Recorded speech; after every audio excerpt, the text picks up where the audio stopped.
এই দিনটা কি জন্য বিখ্যাত, কি জন্য বিশেষ গুরুত্বপূর্ণ? এই এই দিনে ভারতের সংবিধান কার্যকরী হয়েছিল। 1950 সালের 26শে জানুয়ারি ভারতের যে নিয়ম শৃঙ্খলা, যেটা হচ্ছে সংবিধান, সেই সংবিধান কার্যকরী হয়। এই দিনটা পালিত হয় প্রজাতান্ত্রিক দিবস হিসেবে। প্রজাতান্ত্রিক দিবস কি?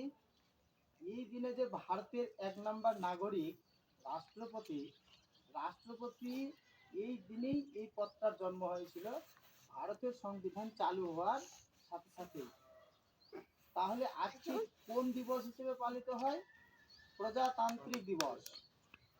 ভারত কোনো রাজতান্ত্রিক নয় বা অন্য কোনো